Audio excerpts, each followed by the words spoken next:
Right, welcome to this tactics video for the Tyranids. I wasn't going to make this one. I thought, no, I will make this one here. It's about the Neurotyrant.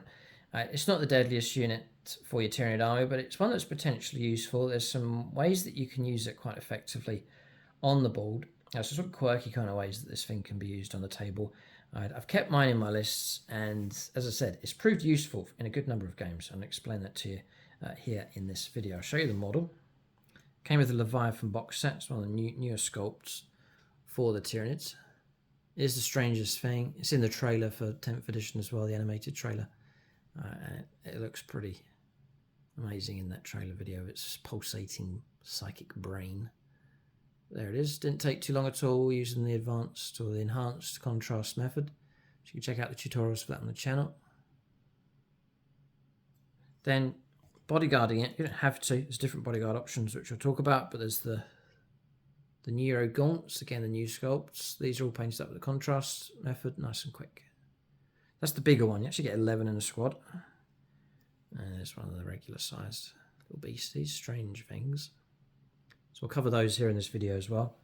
To get hold of your High Fleet Leviathan or your regular Tyranids, then do check out the Outpost. Link for them is in the video description below. When you use that link, it helps support the channel. There's no cost to you to use it, but that link is good for us here. We can use it to get vouchers for models, which you can then expand the armies on the channel. So Outposts are great. They're nice and quick, and they ship across the UK and European Union. If your order's big enough, you can get free postage, or your duties paid as well if you're outside of the UK. So it's here, Neurotyrant. So I like this unit. As I said, it's not the strongest unit I have. It's not going to be at the forefront of the fighting. It's not the toughest unit I have. It's not the best shooting that I have, but it's a useful unit to have on the board. Not too expensive in points either with this thing. So currently, points-wise, 105 for the Neurotyrant. And then bodyguard options tells you here what you can take. So there's two. You can be attached to the following. You can go for Neuro Gaunts, which is what I run. It's very cheap. Or you can, if you've got a few spare points, I think you need an extra 50 points, you could take Tyrant Guard. So it would look something like this. My Tyrant Guard are currently bodyguarding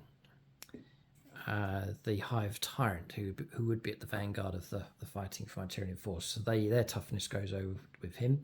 But if you really want to protect him, then go for Tyrant Guard. It's much tougher, much tougher option for sure. But if you want cheap, some level of protection, and it would frustrate the opponent, then take Neuro Gaunts. They'll cost you 45 points, just peanuts, and you actually get 11 models. So what happens is the opponent's got a lot of chaff to try and get through. You know, if they fire a las cannon at you, it's just going to kill off one of these little things. It's just there's no danger at all. So the opponent's got to think how they're going to clear the screen first before they get through to the Neurotyrant. Just looks very cool on the board as well. So they're 45, 105, it's 150 points here. So we'll go through the stats here and talk about how I use this in game. So movement 6 for the Neurotyrants is slow, so I'm not expecting it to go charging up the board. It is toughness 8. 4 up save and a 4+ invulnerable saves. There is some toughness and durability here. There's 9 wounds to try and get through as well, so there's plenty of wounds. An OC of 3, which is pretty good. And the little gaunts, they're just little peanut things, but they're 1 OC each, I believe. So you can use it to flood an objective. And so that's starting to reveal the main reason why I take this thing. So I can use them to move on to an objective, to flood the objective, and then to move to the middle ground of the game. So they're not right at the front taking all the hits and the damage because it's too soft. They're not way at the back, like my artillery pieces and humble sort of gaunt units.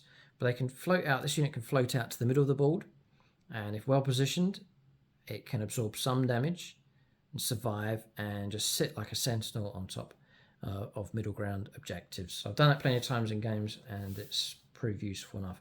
And the shooting has actually been pretty good from this thing as well, which we'll come to. So you've got yourself a medium toughness type unit, one that's quite difficult to deal with because your opponent's got to try and get through the screen. If they don't get through the screen, then I run mine in an invasion fleet detachment. And if you go for that detachment, you get endless swarm. So you can target up to 2 endless multitude units from your army within synapse range of your army, or 1 unit from your army. You can restore D3 plus 3 destroyed models. So between 4 and 6 models back onto your unit, that costs you a CP. And Neurogaunts around here, they have the endless swarm keywords, you can use it on those. So if you do take a little bit of damage and you've got spare CP, then you can actually restore models to further frustrate your opponent as well. So I still wouldn't put it right at the front, but it can weather some of the storm at the middle range part of the table, and their OC control combined with the Neurogaunts is pretty good. So I'll come to shooting last. So you got some abilities going on here. Node Lash first of all. As models leading the unit, each time on the unit makes attacks, +1 to the hit roll. If the target's battle shocked, it's +1 to the wound roll as well. So it's quite rare this comes up, and it's of low benefit really, because you're going to make these +1 to the hit rolls, but they're pretty useless. They're not striking very hard in close combat with anything at all, so there's not much benefit to that. If the target's battle shocked, you might get +1 to the wound roll for his shooting. I think he's all part of the unit, so that could help out a little bit. You've then got Psychic Terror. If one or more models from your army with this ability are on the battlefield, when you unleash Shadow in the Warp, subtract 1 from the battle shock test. That's when you force the opponent to make a battle shock test across the board, which I've found has proved effective enough a good number of times. Opponents holding a certain objective, they fail battle shock, they haven't got CP to try and auto pass it, and it just disrupts points coming in. So that's fine. And if he's on the board, an extra -1, helpful enough. So great. So that's a nice bonus to have. You've got Neuroloids. In your command phase, you can select up to 2 friendly Tyranid units within 18 inches of this model's unit to the start of the next command phase. They're always considered to be in synapse range of your army. So that can help out to make sure you're in synapse range. Can help you out a little bit, and you get a couple of little extra models actually with him to mark that. So you really do need to be concentrating in the game to make sure these are put out, because I sort of don't do it half the time, but there they are. And really concentrate to make sure you do it, because it's useful to be able to make sure units are in synapse. So again, it's another unit that's handy to have in the middle of your army, in the middle part of the table, because then it can reach out with those little nodes to help out with synapse as well. So there's some benefits going on with this thing. And again, there's no point in throwing it into the front line, because you're then going to lose your ability for Psychic Terror. It's worth trying to keep him alive. So I'll be making use of cover. It's limiting the angles the opponent might have to try and put too much firepower into this thing, because it will wilt away eventually. So just trying to play it at the medium part of the battlefield. So all those things are okay, and then I actually rate the shooting of this thing. So in close combat, useless. 6 attacks, 3 to hit, strength 5, AP 0, 1 damage. Terrible in close combat. So the main reason I take it really is for shooting. Psychic Scream. So this is ignoring cover. There's so many times the opponent claims cover, and it's frustrating enough. But if you're ignoring cover, that's great. Psychic ability, and it's a torrent weapon. So you're auto hitting targets as well. Now torrent is great for auto hitting. It's great for overwatching as well. It targets if you're being charged or if the opponent's maneuvering a unit within range. You can overwatch.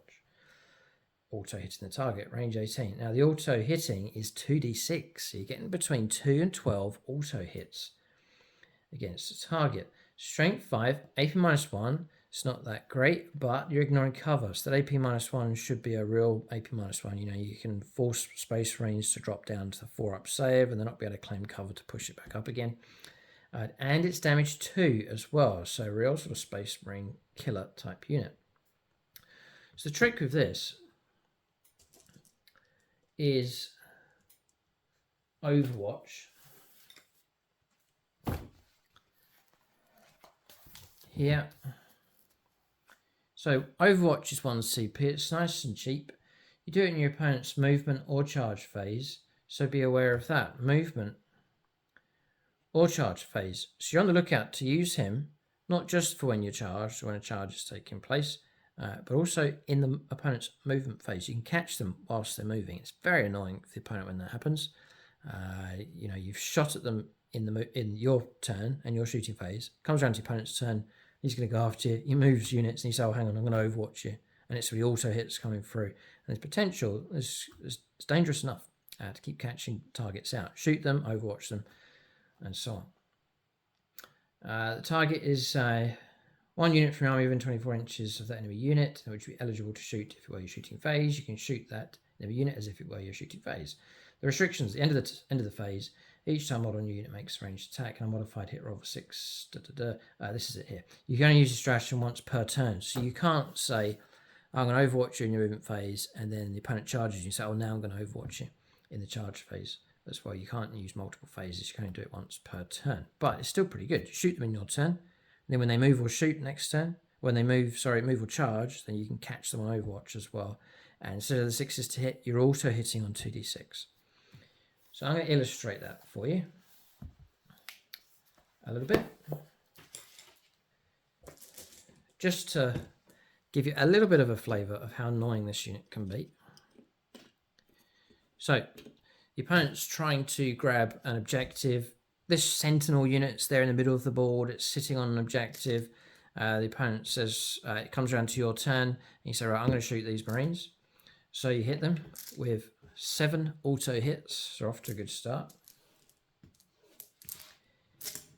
Space Marines, great target. Strength 5, toughness 4, so 3s to wound. All of them, yeah, I think we've got a good illustration here. AP -1, opponent can't claim cover, 4 up saves, and yeah, we've just wiped them out to a man. This is a perfect illustration. I wiped them out to a man.